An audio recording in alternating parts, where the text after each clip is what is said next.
Shalom, y'all. Shalom. This your brother Hawoo. Hey, y'all. I'm gonna say some stuff to y'all, and I want y'all to think on what I'm saying. I want you to meditate on what I'm saying to y'all. I want you to put yourself in other brothers' shoes. I don't want you to say, well, they did this, so they deserve this. Because there's no such thing as deserve if you're handed horrible circumstances. You're not on even ground with other people. But I just want you to hear and think about what I'm saying. And open your mind up to pain. To pain. I want y'all to hear pain. Think about this. Put yourself in this situation. And regardless if you had choices. But imagine you're a young man. You grew up impoverished. Your dinner was flour and water, and you made dough and you fried it to feed your sisters and you sharing your two pair of pants, two pair of drawers, couple pair of socks. The only nice pair of little sneaks you have, you stole and you shared in between you and your brother. Your mom strung out on drugs, your dad, he gone. It's just you, and you going to school, but you getting put through it. You know what I'm saying? You getting teased, you gotta fight because you don't have what everybody else got. You're what they consider dirty little boy or dirty child, dirty person. So to take away some of the misery at your young age, because you don't know nothing else to do. There's no guidance. There's no man, to teach you, to guide you. There's nobody teaching you a trade. There's nobody doing shit. It's just you in the pit that you're laying in. Right? So now you going through all this because truth need to be told, man, as far as like what brothers really had to go through, man, in their younger years. Because man, a lot of y'all been lied to, man, about us. Hold on. I gotta run in here. Hold on. A lot, like I said, a lot of people of our people that don't know about what I'm saying, you've been lied to. You just hearing oh, well, you could have did this or you could have did that. And to be honest with you, some of us couldn't. There was no help. There was nobody doing for the community. That's a crock of bullshit. I know. I grew up in those predicaments. Lucky for me, my mindset was just a little stronger than some others, but I still fell in it because can you just imagine? Just think, I want y'all to think about this. Imagine every day you go to school, you gotta fight. I'm not talking about one time a day. Every class you go in, you gotta rumble somebody. And you know why you gotta rumble them? Because you don't have on a pair of Adidas, a nice sweatsuit, some Sergio Tacchini jeans or Jordache jeans or the Guess jeans, because back in the ages it was the Jordashes and shit like that. Like, you didn't have that. You had, if you was from South Philly, you had the 9th Street brand. The store you go into and it make this sound in your ears, and it was boxes of shoes and one big giant table with all these shoes up there, strapped together. And they were little cheap XJ900s and all these weird shoes. You may get a pair of lottos out of there. Maybe. But that's it. You gotta wear what your mom can afford. You know what I'm saying? And a lot of our moms was going to school, going to work. You know, they were struggling. Dad wasn't around. You know, in my circumstances, the man that, you know, he wasn't my father. He wasn't my biological, but he was dad. He died. He died when I was 9 years old. So, you know what I'm saying? He gone. Then, you know, the real dad, I don't know what happened. I don't know what he did or what. I don't know. I don't know. And my aunts ain't telling me. Nobody's telling me. My mom can't tell me because she gone.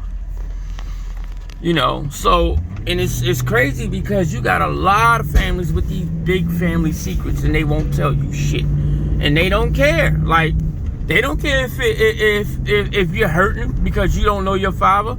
A lot of women don't give a freak. That's real talk. Anything to keep their bull crap going, they will do it. You know? So you every day you in this joint busting it down. Like, who you don't know gonna get tired of that? Then if you don't get tired of it, you're gonna start robbing people. And you're gonna start robbing people because, number one, you tired of not having nothing. You tired of getting called dirty. You tired of being called these names. And listen, it ain't not one family from the ghetto whose parents had it like that. All of us had to go do some strange stuff to get nice clothes or to look like something. So it ain't like it was special, you know, a couple people out there. It was just that some of the kids, their fathers or their uncles or whoever was out there making moves. They took the risk to make sure, you know, they family had more. Some of us wouldn't take the risk. They didn't want to go to prison. It is what it is. Or some of us just say, well, look, I'm going to do it by the book, the way they say do it. And by their way ain't good. It ain't good evil. So, you know, when you get older now, you know what I mean? You done went through all. Now you got to think about this. You 10 years old, you going through this. And it's years of this, y'all. Now you 17. That's 7 years of hell. You come home, hell. You ain't got shit to eat. You know what I'm saying? House dirty. Brother and sister crying. You know what I mean? Some of us was lucky to have food. That's one thing I will say. My mom, we might not have had the clothes, but my mom had the food. And I mean, some of my friends would come and eat dinner because their mom couldn't get them food. My mom would actually feed my friends. I had like 10 friends that would come over for dinner every day. You know, it got to the point where my mom would literally say, tell Tony and them to come eat. It's dinner time. You know what I'm saying? I mean, you know, pray that the Most High, you know, bless Tony's soul because he gone. Pray that the Most High bless Alan's soul because Alan gone. You know what I'm saying? Candyman, I think he's still here. I think Jeffrey's still here. But, you know, a lot of them is gone. So, think about that, man. I mean, a lot of my friends, man, we had Sean Dashiell. I don't even know if he's still alive. Shoot, you got so many of friends that's gone, y'all. So, now, and then, listen, I'm talking about school. Then, you got the neighborhood. Let me tell y'all something, yo. Growing up down South Philly on 5th Street, yeah, you can't be no punk, bro. You can't be no punk. You can't get into a fight or somebody try you and you run. Because if you run, oh my gosh, you just opened up a can of worms. And that means every young boy and teenager is going to be on your aim. I'm talking about they come to your crib, y'all. They will come to your house, break your windows, kick your doors, knock your doorknob off with a hammer, hurt your animals. Like, it get real. Seriously. And I want y'all to sit here and take this stuff in. Because you got these wicked ass people up here in these high society places as DAs and lawyers, and they saying you got a choice and all this, and understandable, yeah, you do, but let's keep it 100. Don't say it like they can just go and live a better life like your damn kids can, because that's not true. So now you turn around and, all right, I'm gonna give y'all a scenario with me, right? I was like 8 years old. I ain't gonna say the brother's name, but it was me and my friends. And this boy was like 14. Him and two other boys. And me and my friends was at the Thriftway back on, if anybody remember, the Thriftway used to be on between 5th and 6th in Washington. Now it's a big Chinese store. I think it's still there. I think it's like a big Chinese supermarket, but it used to be a Thriftway there. And we were there bagging and carrying bags. Made a nice little bit of money. So I used to take the money to my mom. Take like $3 for myself. But I mean, it was times I made $100-something, and I would give it to my mom because I seen my mom crying many nights because she couldn't pay stuff. You know what I'm saying? And then like all burnt out, pass out. You gotta wake her up because she's so tired. Like, man, listen, y'all. You talking about hell? Please. And I remember one time my mom came home from work, y'all, sat in the chair. I thought she was dead, man, the way she was asleep. And then, you know, she go upstairs, she get herself, whatever, you know, wash up and say, listen, y'all gotta wake me up at 5, no, it's 4:30 in the morning, because she gotta be out on the corner of 3rd and Carpenter to catch the bus so she can go all the way up in Feasterville and get up there by 6 o'clock to be to work on time for some damn white woman because she was doing private duty. And then turn around, what she got to do after that? Right after she leave this woman house, she got to go to school and study because she trying to better herself. And they talking about lift yourself up by your bootstrap. We all got the same opportunities. That's a crock of shit. I watched my mom suffer for years. And as a young child, an 8-year-old little boy, well, 9-year-olds, I ain't gonna say 8 because everything got worse when my dad died, because my dad wouldn't let us, all that going outside and doing all that extra, no, he wasn't going for that. You know what I mean? Don't get me wrong, the household was better when it was 2 parents. It got worse when it was 1 parent. But irregardless, my mom was out there grinding, y'all hear me? And it was killing her. So I used to go, and we would go hustle, carry bags. We'd do whatever we had to do to make money. You know, some of my friends wouldn't give their mom their money, or their dad, or whoever. But I would give my mom the money because I knew what my mom was doing. Some of them, you know, they just didn't want to give their mom the money. I don't know why. That's between them and their mother. You know what I mean? I know one of my friends, man, they were so poor, the only thing they had was a crate, what was that, like a 13-inch TV, you know, the turn knot, with a pair of pliers on, a pair of grips and stuff on it, a hanger in the back, and a metal chair with this big, giant, strong metal fan. That was it. No couches, nothing. I mean, he had a refrigerator because the apartment came with the refrigerator in the projects. You know what I'm saying? Roaches everywhere. But he dressed it nice. He had the Jordans. He had the sweatsuits. He had all that stuff. He had no food. So he had to come to my house and eat. You know? And he had a 2-parent household. But, you know, it is what it is. That's how it was. So, like, man. So now, you talking like, so now this dude, he come and he takes my money.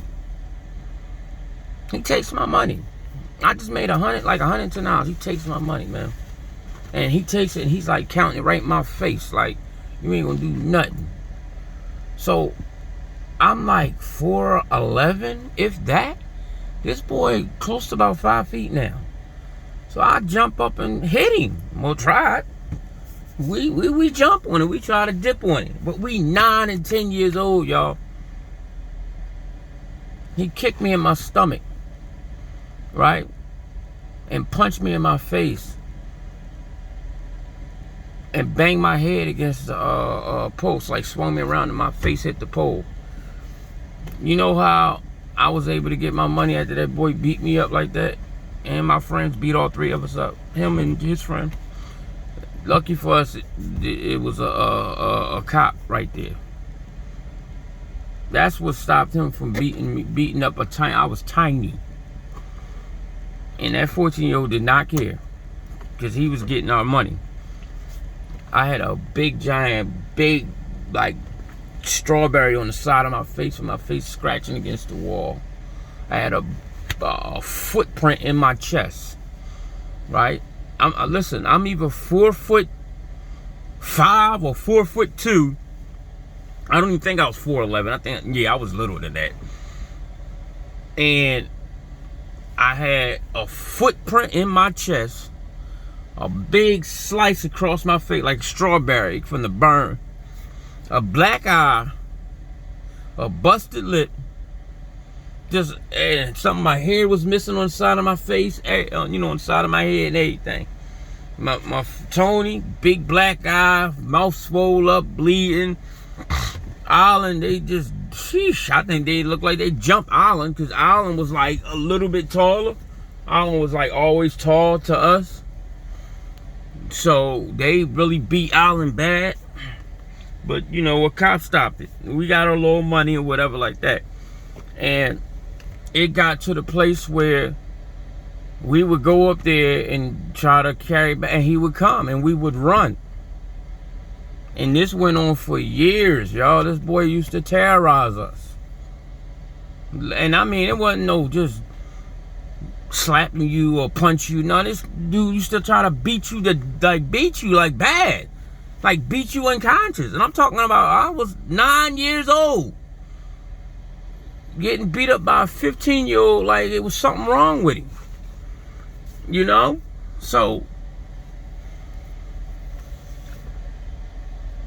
I'm getting older, you know, and we're still doing what we're doing. I'm still going. And it got to the point where school was so bad, I wouldn't even go to school. I was a truant. So, and we used to go to the art museum and climb the rocks, and we'd do everything, but we weren't going to no school. So, like, I had my mom in court. Like, so now my mom going to work, going to school. Now she's going to court because I didn't want to go to school. I wasn't going to go to school because I was always fighting and getting jumped and all this. No, it was just a lot, y'all. I was just going through hell, right? I used to hate my life. Like, I used to say, I hate this place. You know what I'm saying? Only time I liked it is when the summer came, you know. You know, we could escape from the bullies, you know what I'm saying? And don't get me wrong. I tried to fight them, but I was little. It was not too much I could do. You know what I mean? And you know, my dad had us, you know, in the gym boxing. But again, yo, when you tiny like that, I don't care what kind of training you got. You talking about, it's like a 5-year-old trying to fight a 15-year-old. That's the size comparison, because I was always small, you know. And my friend Tony, tiny, Island was the only one that had a little height to him, but he was like that big, you know. You blow on him, he'll fly away. And then sometimes we hung with a girl named Lorraine, you know what I mean? And she was tiny, and who was she gonna fight? It wasn't all the time, it was just sometimes. We used to play catch a girl, get a girl and all that with her.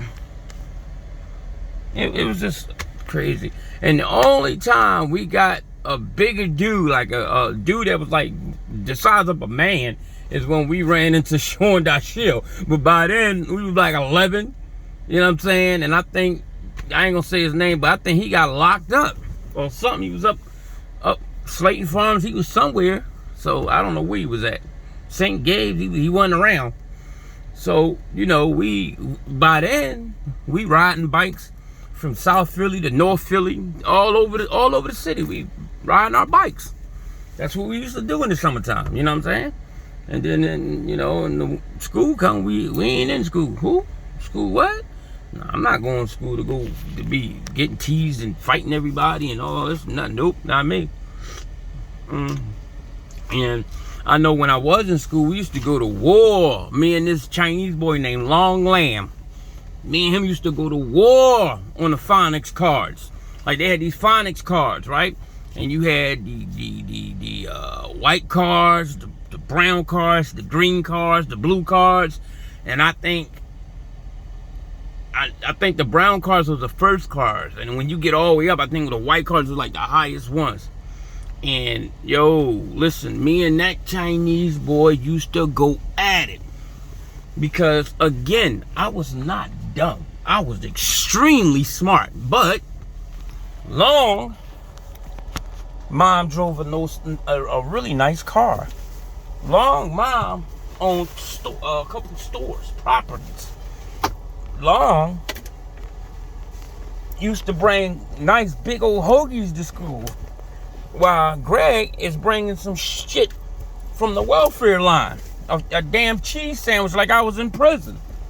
You know what I'm saying? So it was a big difference. These people know what they were doing to us when they did what they did. They knew what they were doing.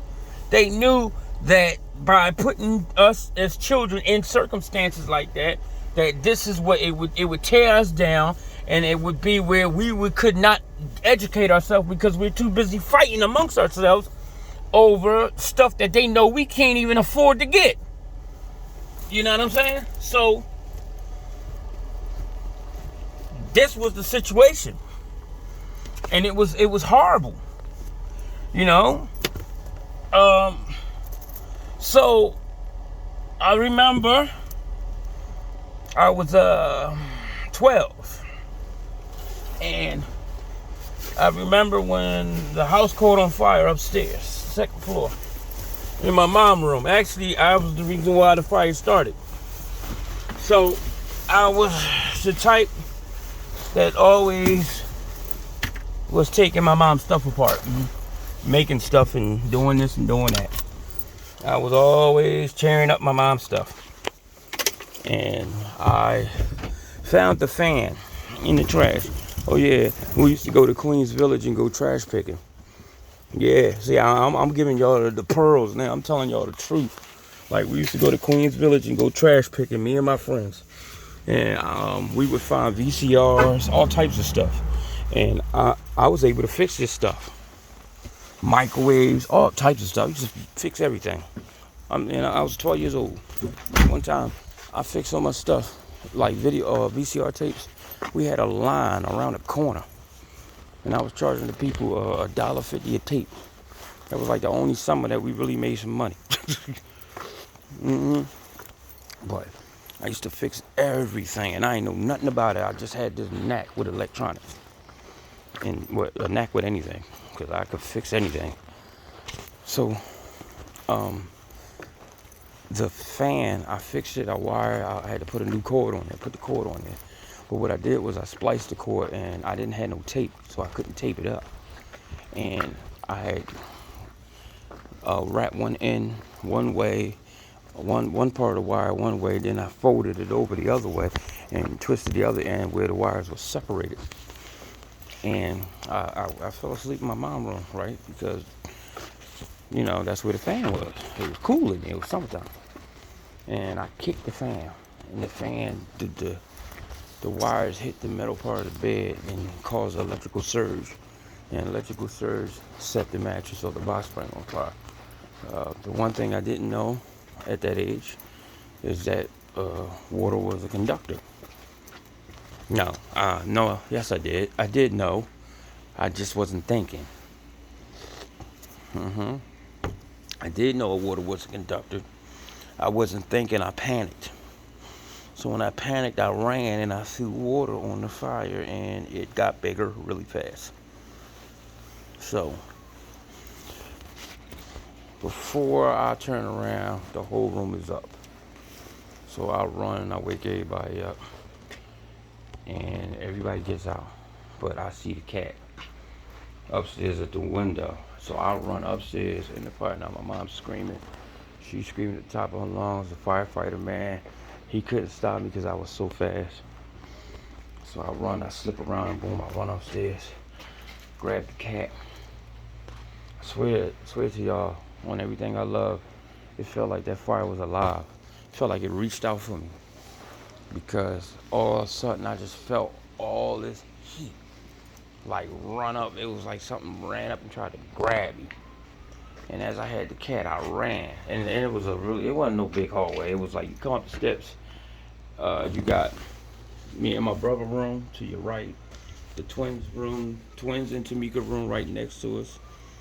And then you turn to your left, it was my mom room, and right next to her room, the bathroom.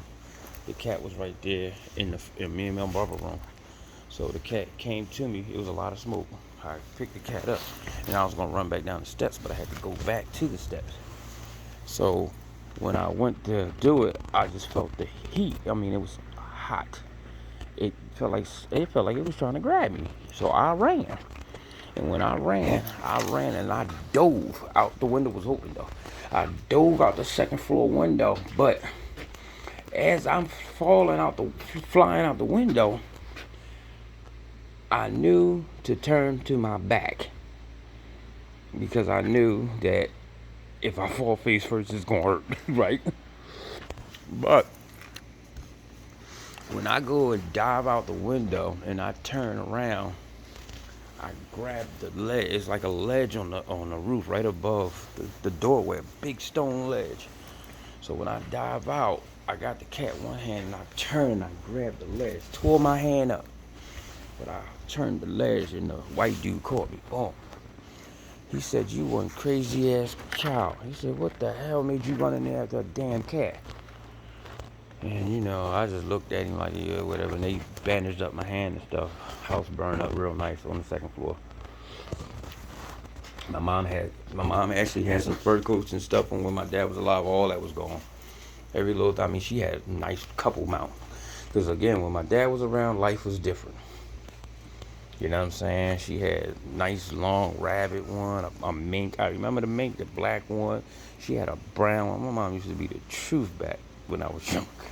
When my dad was alive, my dad hooked her up. You know what I mean? So, and he was an iron worker. So everything changed when he died. So,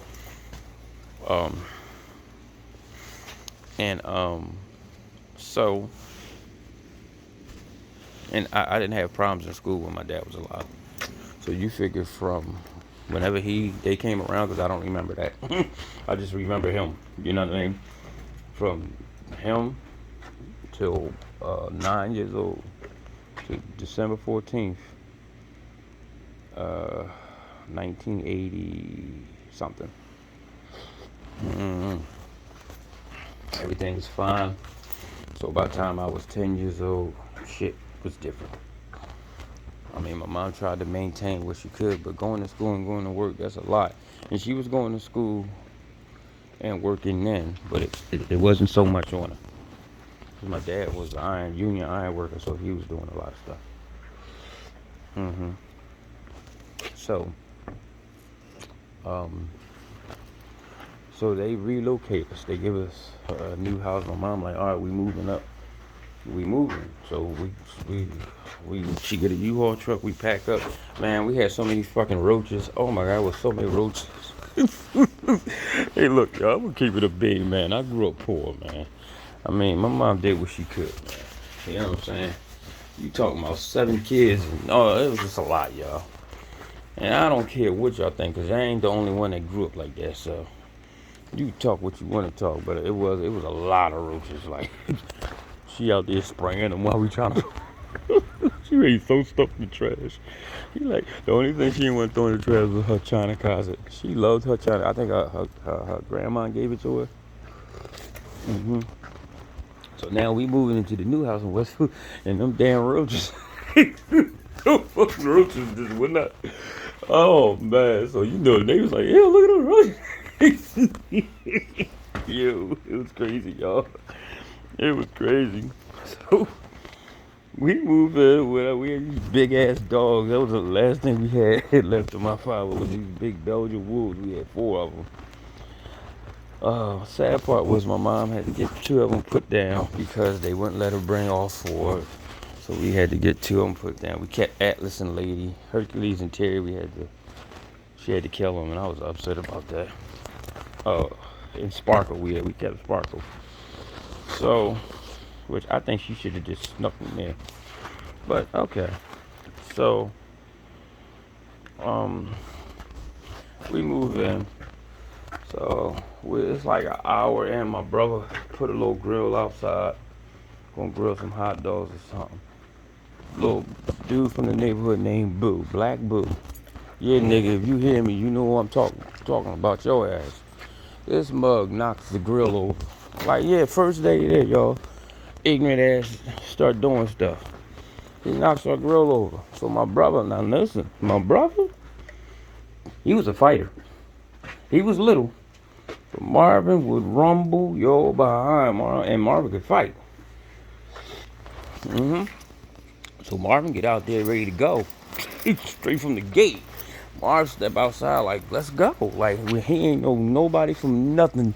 Like, we was only in the neighborhood for an hour. My brother was ready to rumble already. And then you got to understand, we was from South Philly. Different. So, my mom and the lady next door, they break it up. Miss Rosen, she break it up because they from South Philly. Right? Because, they see what's going on. So, Junie, her son, let me stop screaming people's names. Her son, one of her sons break it up, and they break it up. So they like, where y'all from? We like Fish Street. They're like, oh, y'all from South Philly? Yeah. So we busted it up, and the people next door to them, they was like from down south or something. So it's the same thing though. So when I get sent to school, McMichael, I started going to McMichael. I had nothing. So I got in to start fighting from the gate. My first body was some dude named Stratton. Got him right on the corner, 36th Street, right at Miss Vanessa's house. Knocked his ass right through that gate. Oh yeah, I could rumble, but if we was close to each other's size, you was like a grown man to me. It's a little different, you know what I mean? But I could rumble. So,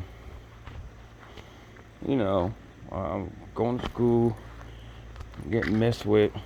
So, but this is the thing. One thing I did do to myself, I wasn't going through school. I was failing because I never was there. So I supposed to have been in high school. Wait a minute. No.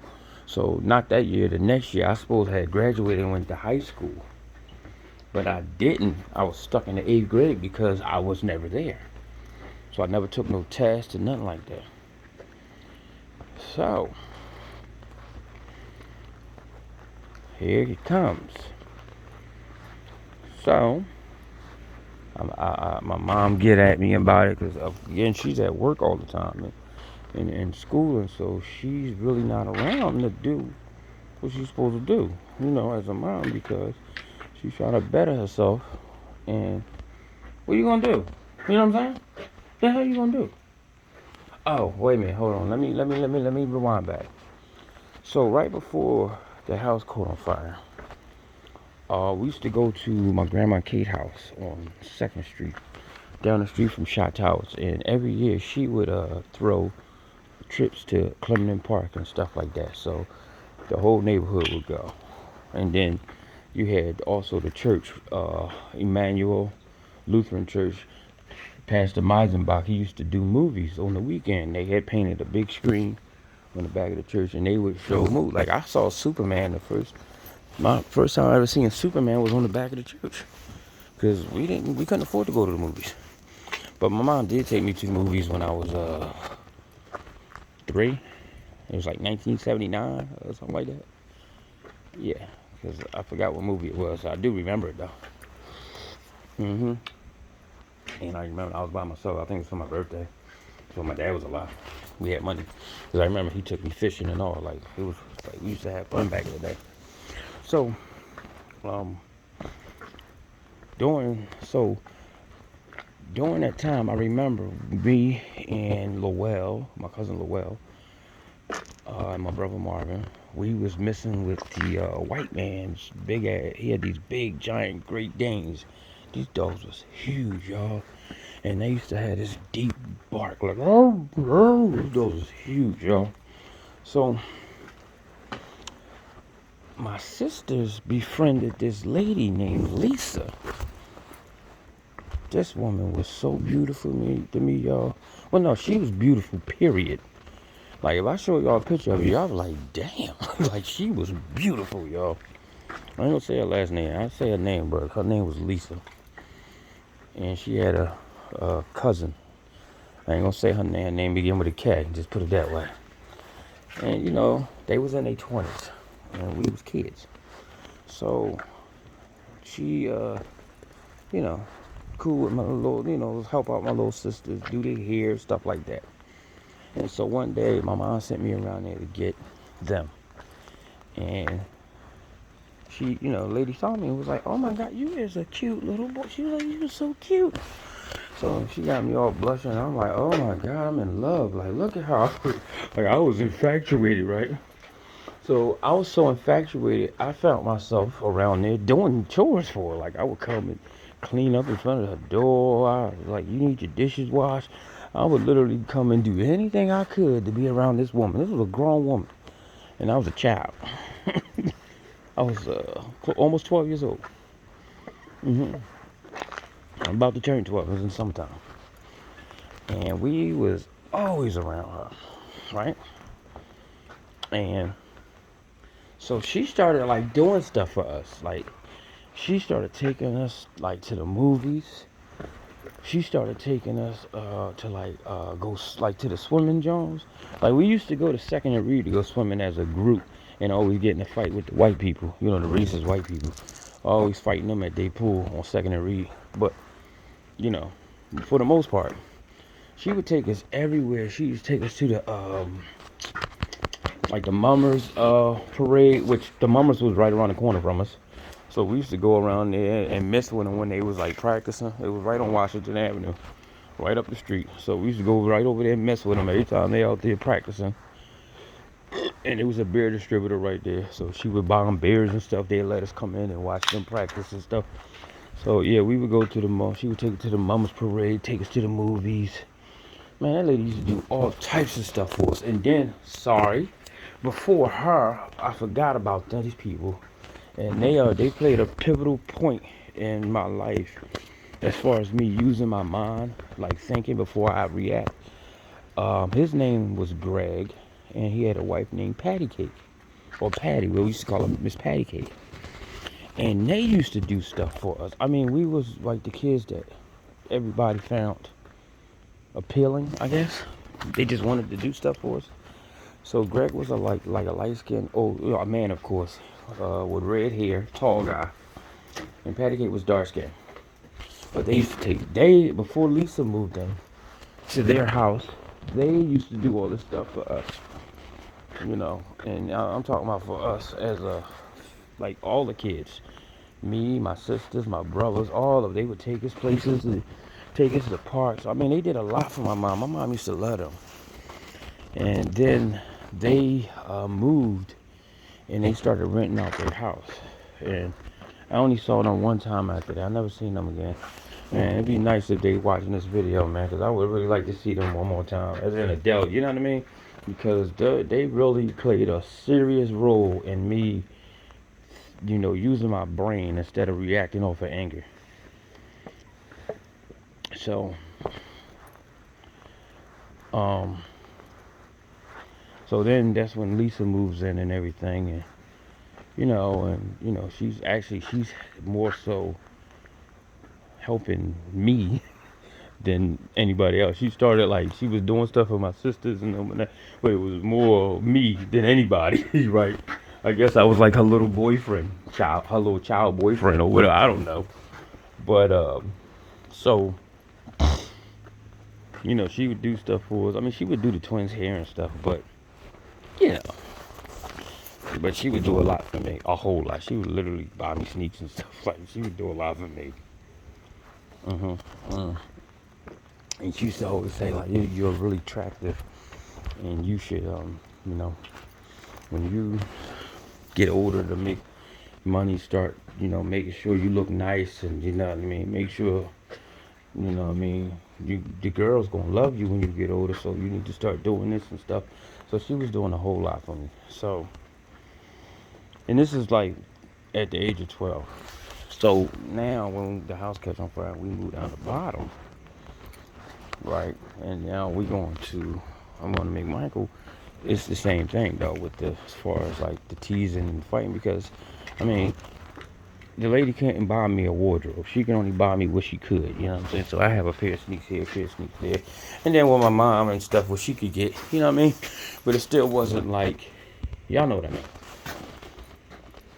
And during that time, me and my brother was like the same size, so I had to share. I wasn't gonna do that to my brother, you know what I mean? Even though he's my older brother, but I wouldn't do it. But Marvin would pop up with stuff.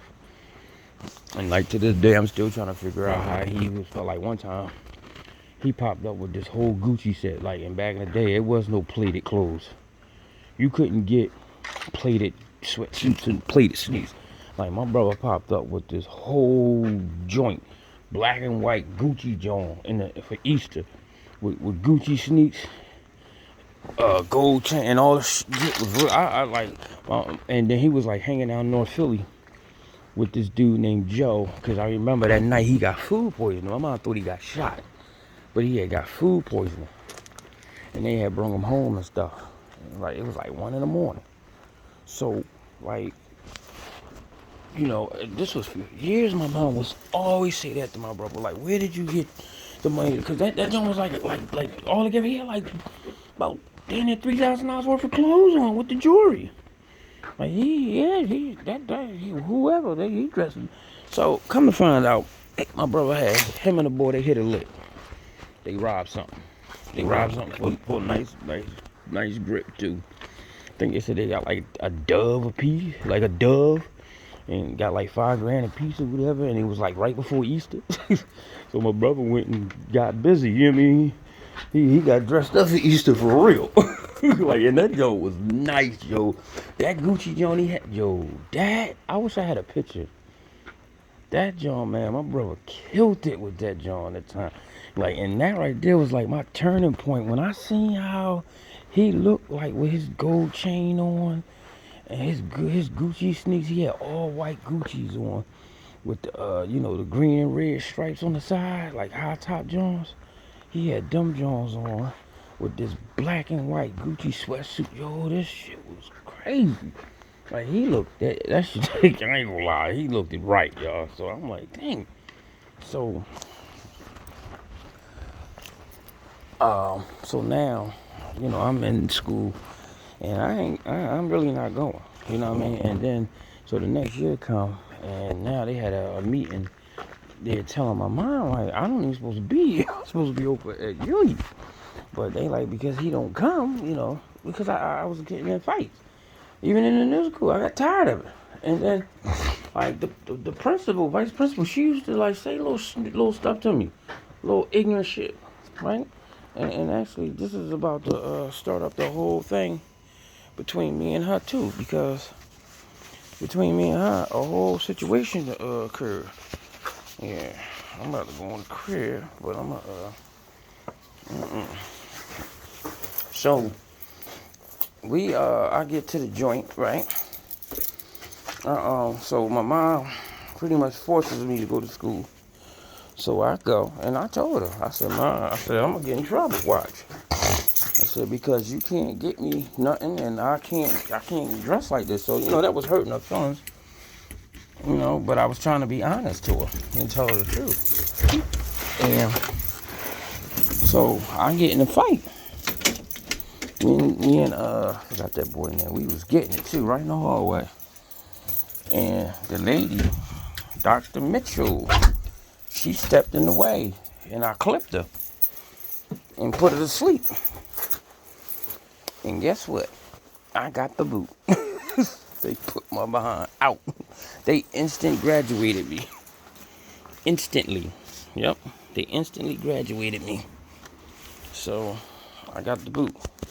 Hold on, y'all. Yeah, so I got the boot, y'all. So they kicked me out and they instantly graduated me to high school. So I get to high school, I get to uni. Man, that was a whole nother world. I was like, oh my God, what the hell? So I'm in there. I get in a fight. Yep. I got beat up. By this big dude, way bigger than me. And plus he caught me off guard. He beat my behind in there. I couldn't like get my he didn't give me a chance to even get on my feet. He was just on me. And like it was so crazy. Like it was just words. Like he called me a name. And I said something back, and then next thing I know, this dude all over me. Like I couldn't even get myself together. I said, yo, he must have knew something, because he wouldn't give me a breather. Like, there wasn't no stepping back, like put your hand, none of that. That dude was on my behind. So I go there, I did that.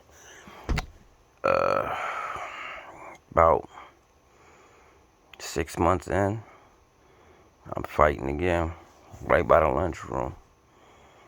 And one of the NTs, I think they called him, he step over to do the same thing, break up a flight, and got clipped. But I ain't put him to sleep, but he was like all over the place. He couldn't stand up.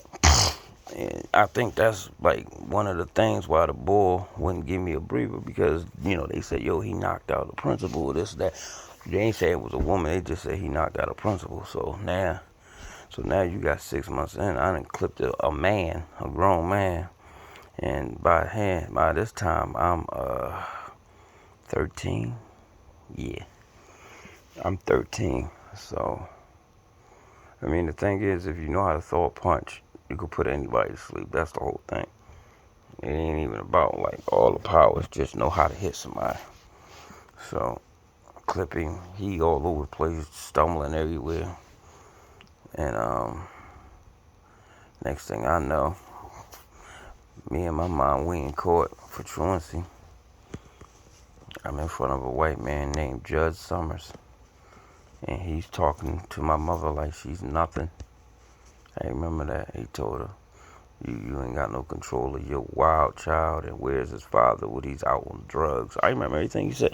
He told my mom, he said to my mom that my dad out there on drugs, he a drug addict just like the rest of y'all fathers. And my mom was like, his father died from a heart embolism when he was 9. And like he had this dumbass look on his face, but he was so quick stereotyping us and whatever. So he sent me up Slayton Farms for 3 years until I was in the 12th grade, and I got sent up there. And actually, I had more peace there than anywhere else. I actually learned how to be a criminal up there. Yeah, I learned everything I needed to know on how to be a criminal up there. Because all the stuff that I learned up there, I didn't know. I knew nothing about it. So when I got up there, I got classes in how to be a drug dealer and everything. They taught me everything. Most of the stuff I had no clue. I didn't even know what crack was. I didn't know what it was. I never heard of it. You know what I'm saying? Oh no, yes I did. I didn't know what cocaine was. I knew what a crackhead was, but I didn't know cocaine had something to do with it. So now I come home. I'm 16 years old, and I got a plan. I'm gonna get this paper. I'm gonna change my life. That's what I mean. And in the beginning, I messed up a couple times. My mom had to pay people money and all that and everything. But you know, they. I mean, listen. I had it easy, right? I had it kind of easy, not as easy as it sound, with people helping me, but it was like far and few. I mean, don't get me wrong, I had a couple people speaking for me, but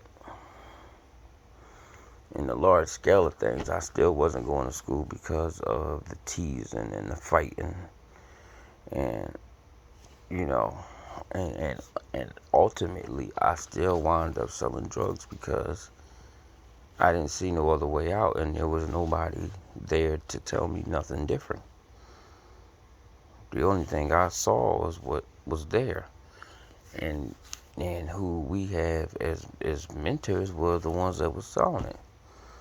So how do you say, now think about my circumstances, and then now think about somebody's circumstances that's like 100 times worse. You know what I'm saying?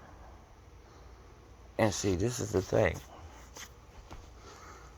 These people put us in this predicament. I don't care if somebody got a choice and they could change their life. I don't care. The whole point is this. We wasn't given the same opportunities they were. We didn't land on equal footing like them. And now, this is where it get dark. You got people that they done put in prison for 40 years of their life for selling drugs.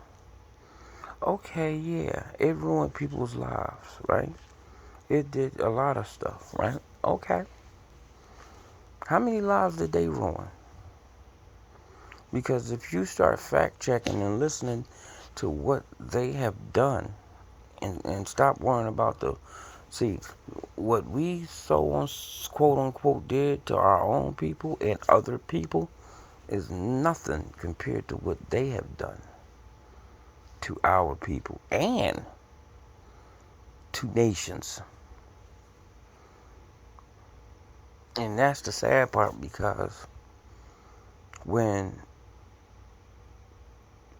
us as men, we talk about, the circumstances and the stuff, and we say, well, the white man or whatever, and the first thing people say, well, you can't blame them for everything.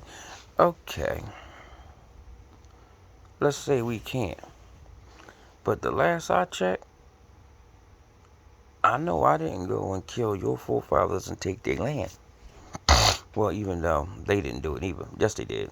Yeah, they did. Yeah, because they were the ones that were responsible for the Trail of Tears. Yes, they were. They were the responsible party for that. And and like I tell people, we went through several captivities from the time of the 1500s up to now. We went through the captivity with the English. We went through the captivity with the Italians. We went through the captivity with the French. And then we went through the captivity with these things that they are, the imposters. That's what I call them, with the imposters. But you gotta sit back and think about all the atrocities they have done. And see, the thing is, a lot of people don't understand is, even if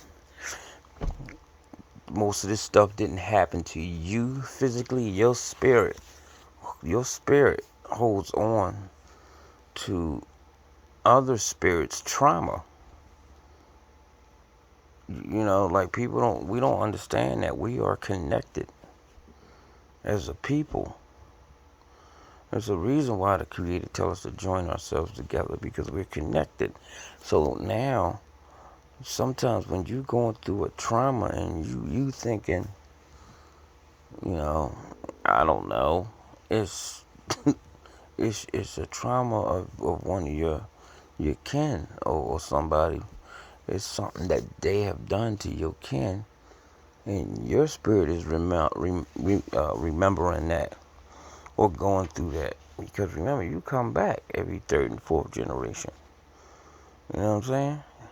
You come back. So, man, listen.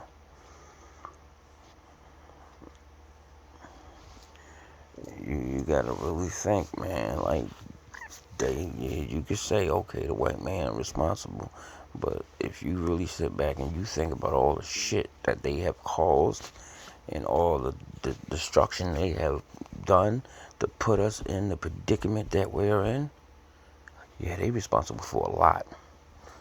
You know what I'm saying? Like, who you think is responsible for this gay explosion right now? You think that a lot of our young men are becoming gay because it's just something to do? Or is it something that they're using as a manipulation? Or is it a spell that they cast? And it's attacking certain spirits.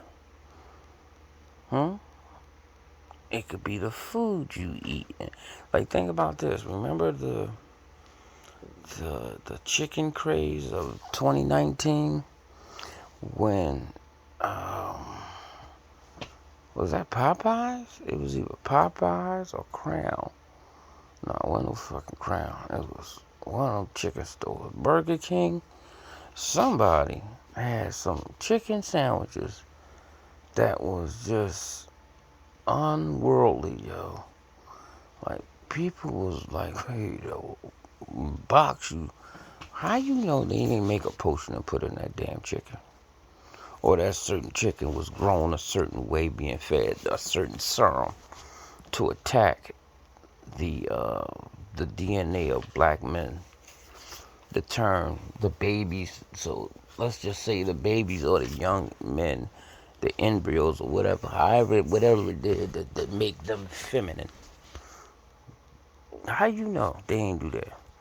You gotta start understanding that they do not want to release or relinquish control. And they're gonna do whatever the hell they gotta do to keep you where you at. And if you as a people have not realized that these people will do whatever the hell they got to do to stay in power, then you always gonna think that you can pull yourself up by your bootstraps when you never had a pair of bootstraps to pull yourself up with. You see what I'm saying? The people you do see having success and gaining stuff, they are picked. They are picked. It's not by sheer luck.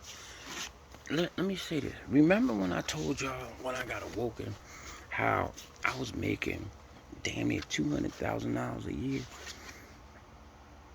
and then all of a sudden it just stopped. It just like whop. You don't know what happened. You don't know, and I could have been not picked. You see what I'm saying? You don't know, y'all, and I'm telling y'all that this stuff is by design, not by chance. The drug, the crack, the heroin, the pills, all these, the weed right now, all these things are predestined before released, meaning that it is already set up as a plan to do certain things. You know what I'm saying? So now, you need to start looking at situations different, because there is no coinkydink when it comes to this. They have us by over 1,000 years in knowledge, and the sad part is you don't know the knowledge that you had. You don't know shit that you had. You just figuring it out. And think about this. You just learned that we were able to lift cities off the damn ground and wrap them in clouds and throw lightning bolts and shit at people in wars. You just found out that we were able to fly in the clouds. You just found out that we could walk through portals and go to different places when we were ready. You just found out that any one of us that had the knowledge could bring a brother and sister back from the dead. Long as you had the knowledge, you could do the deed.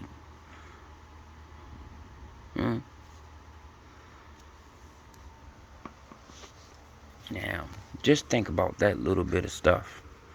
And now imagine how far of knowledge they are ahead of us in what they know, where they can actually manipulate the future or situations, especially when you have a weak mind, when your will is weak, when your spiritual power is weak, your belief is weak, when you follow a man and not the spirit. You see what I'm saying? Because I'm going to tell y'all something. 90% of us are waiting for a man to come back and save you, when the Most High tell you he ain't no damn man.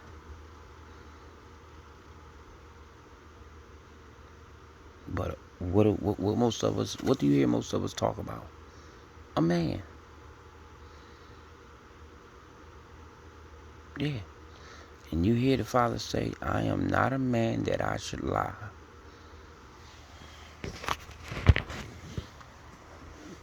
Listen, I'm telling y'all this. I'm telling y'all that we have just scratched the surface. We don't know nothing. We don't. And just like my video from earlier where I said you got brothers running around talking about they the only one. That's a weak mind, man. Because you should want to run around as a collective, as a unimind, not as a single mind. A single mind is weak compared to a unimind. Think about this. I used to always say this to my friends. 4 eyes and 2 brains is better than 2 eyes and 1 brain. I always used to say that. Like when I was doing car audio, especially like when my bullshits, right? And he'll tell you that. I used to say it all the time to him. And we'd start building an enclosure in the back of the car. And I say, yo, take a look at this. And he like, no, why? You know you got this joint tight. And I used to always say, yo, 4 eyes is better than 2. And 2 brains is better than 1, right? Right? Because it is. You got double the thinking power.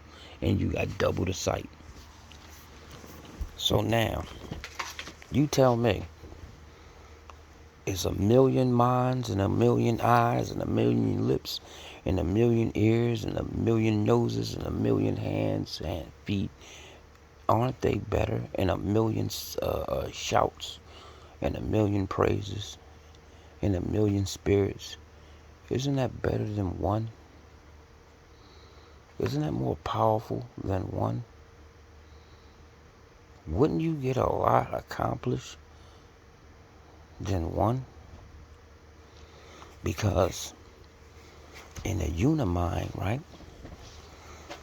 one of us could be over here studying, another one could be over there collecting stones, another one could be over there learning the magic, another one could be learning how to feed us without the filth. Another one could be learning this, that, and this. Versus one mind trying to do it all, and the only place he gets is stuck.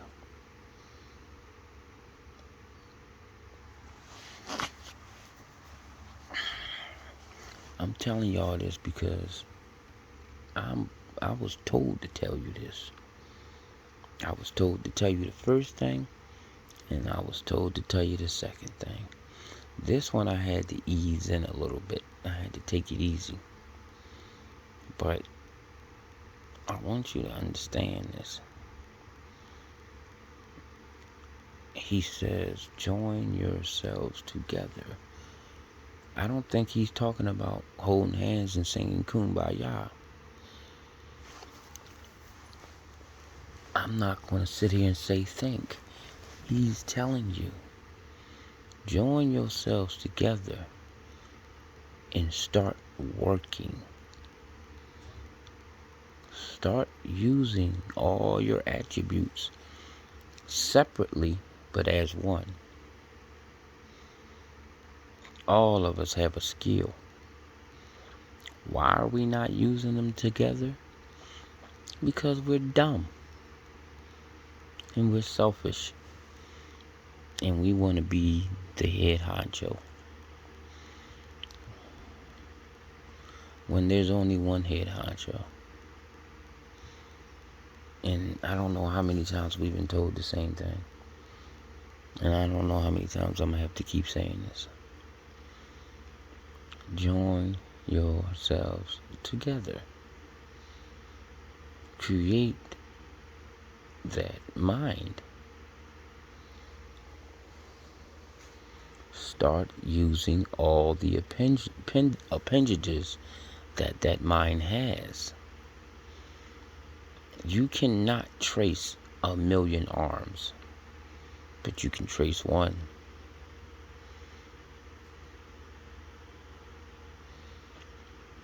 Join yourselves together.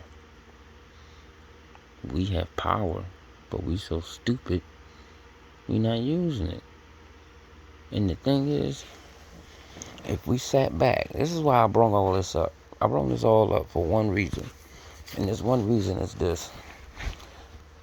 All that I sat there and explained to y'all, all that I showed y'all, all that I said, it leads to one place. And guess what that place is? They have spent more than half of their lives, and I'm talking about them as a nation, more than half of their lives, trillions and trillions of dollars and resources that don't belong to them, of your resources, to do one thing: to keep the unimind separated.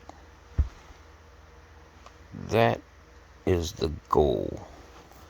That is what they have been working on from day one. Keep those niggas apart. If they come together and they bring their minds as one, we are in trouble.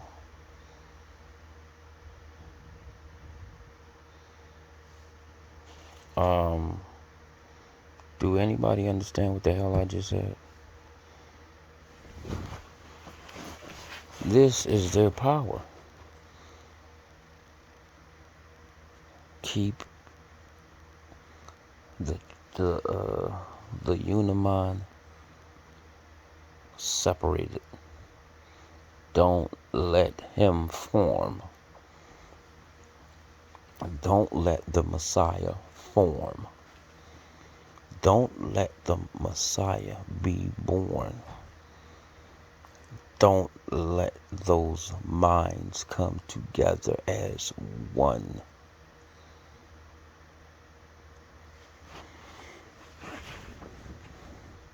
Because that one, right? That one, that unimind, what is that one going to be able to do? Speak, and the mountains will move. Fire will issue from his mouth.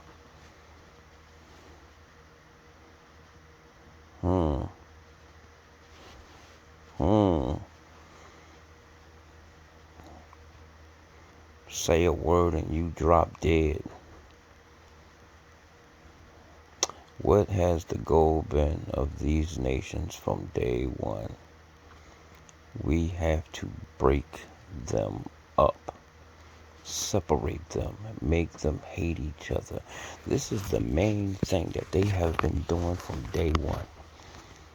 They have changed everything but that. That's the one thing they've been consistent with. separating you, making sure that unimind does not come into existence. Because if they come together, and that one mind come together, we're done. Because that's going to be one powerful entity of millions. What do they call them? Call me Legion. That Legion is going to be one. And it's going to be so powerful. You got to think. All right. Let's say this, right? Let's look at a Marvel character, right? You got this character with this giant head, right? He's like so smart, right? He got all this knowledge, right? That's Marvel. Or it's DC. No, it's Marvel. Then you got DC, and you got Brainiac. And what Brainiac does is he comes and he absorbs and learns all this knowledge from all these different races. So when he come and attack, he has the knowledge of billions of life forms as one. And so does this big ass head thing. It's just a head with arms and tiny legs. But it's so freaking smart because it has all this knowledge, right? They telling you right there, you gotta start paying attention. What is more important, keeping them separated or telling them who they ain't? They don't give a fuck if you know who you are. They don't want you to join yourself together. So now, you find you some Edomites,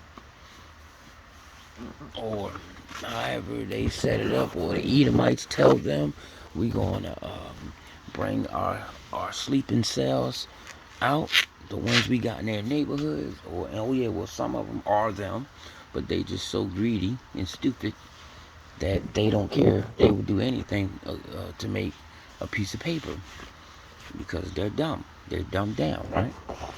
And then you still have the Edomites that's like sleeper cells in your neighborhoods. And we're going to bring them out and we're going to launch a campaign with their invention to keep their asses separated. We're going to make music about separation and murder and separation and murder. The number one thing we got to do is this. We got to make sure that our rappers make sure that the nigga down the street that his cousin killed don't forgive that other nigga's cousin, so we can keep them killing each other. And then let's spread it. Let's keep going. Let's put a thought in another nigga mind about starting a gang over a number in the street corner. That'll help us kill more niggas. Oh yeah, make a way so he can make some money. Yeah. Oh. So, here, let's do this. 1990s. What we gonna do, right? Now we got the gangs and dominant in certain areas. Now we gonna bring it mainstream worldwide. So now we gotta get our Edomite rappers, right? And them. We gotta get them. And we gotta make sure that this goes to everybody's house. We want it on every nigga table. But what about some of our people that's, some of my people that's mixed in with them? Well, there's always casualties of war. Some of my people are mixed in that's gonna die with them. But we're not gonna die. Our families are gonna live and we're gonna stay in rulership. Oh, you're a genius. That's that black pope talking. So now, he telling the white pope what to tell them. He says, so now, we're going to bring them gangs to every table, in every neighborhood, in every home. And everybody's going to be a gang member. And red is going to hate blue. Remember, blue is their royal colors. Blue and red, that's their royal colors.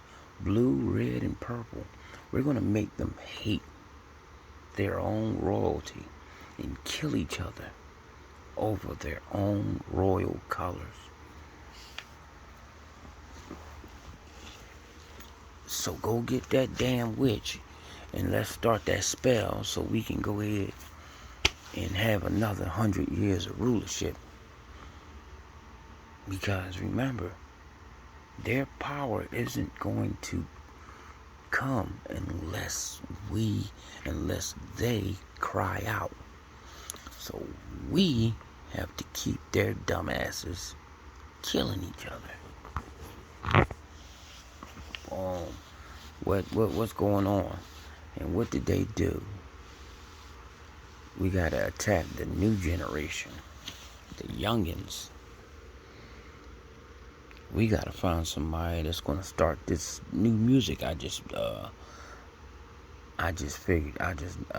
came up with called drill music, and this is gonna be for the new generation.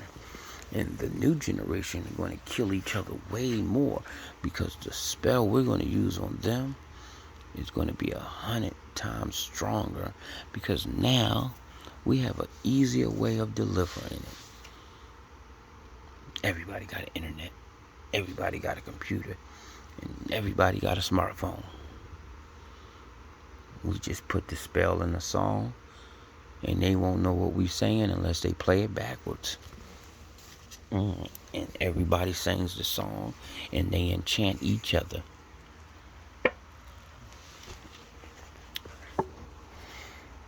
Again, keep the unimind separate. Now, they killed my ass, then y'all know I was telling the truth, but I'm just saying, I pray the Most High keep me safe because there's a reason why he got me telling y'all this. And if they do, his vengeance is going to be horrible. I'm going to tell you that. Again, keep the unimind separate. Don't let them come together. Because the minute they come together, their Messiah is born. Gather yourselves together. Think about that. My brothers and sisters, I hope this seed I planted grows extremely fast, like the seeds from Jack and the Beanstalk. I hope it does, and I hope y'all heard me, because I'm telling y'all, hear the word of the Most High. Join yourselves together. Create the unimind.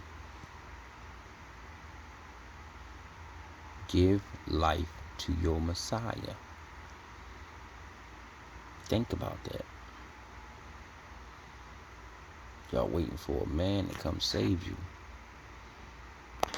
When this is not a carnal war, this is a spiritual war. And when 1,000,000 spirits come together that are of special breed, it's unstoppable. Shalom.